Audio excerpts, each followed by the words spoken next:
Okay guys, here's part 2. Remember the previous video, the Rabbit Coffee Roasting Company? So it was, number one, pretty hard to find information on them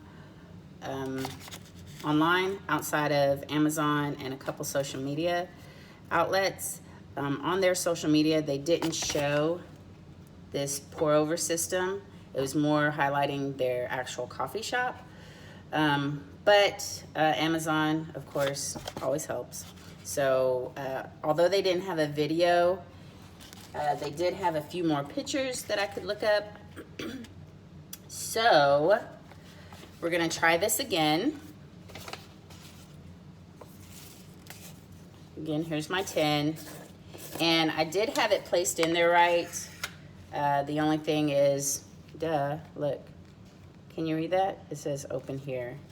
So is this perforated? It is perforated, yay. Oh, but be careful because it can spill out. So let's try it again. This time I'm using the wide mouth. And the only thing is when you open this up, some of the coffee grounds, you can't really see it. Here, I'll change it and so you can see. Can you see in there? It kind of gets inside of there. So you'll want to be very careful and mindful of that. So now we're gonna pour again. Hot water inside the pouch.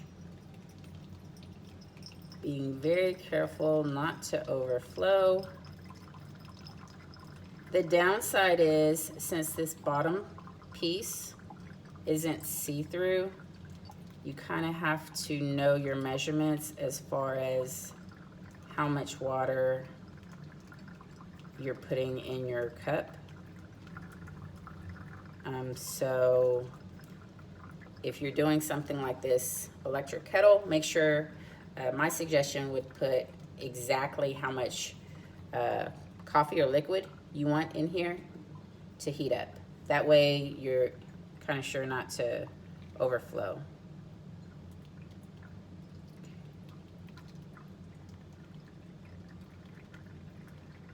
Of course, the smaller the cup, I would assume the stronger the coffee, but we'll see. When I'm looking at it, kind of drip through. Honestly, it looks kind of clear, but we'll see how it comes out. So it's slowed down. So just like any other coffee percolator, usually when it slows down, means you have enough. So you can kind of see inside here. And we'll do the same test. We'll do the glass test so you can see how strong or weak it is.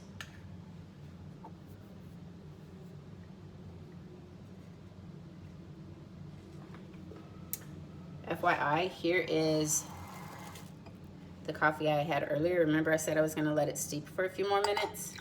Still clear. And that's straight from pouch to inside the cup.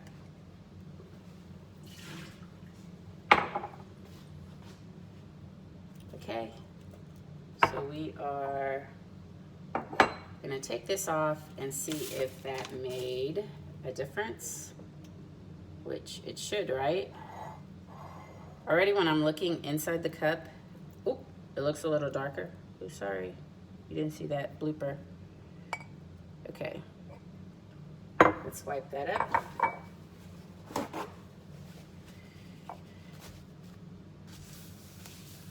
Okay, here we go. So it is a little bit darker. My hand was in the way the first time, right? There you go.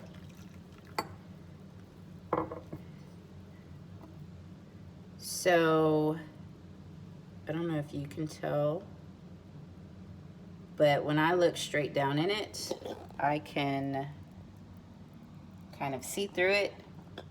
So but it is darker, definitely darker than the first one, right? You see my fingers? Not really. So I would say this is more of a medium roast. Let's taste.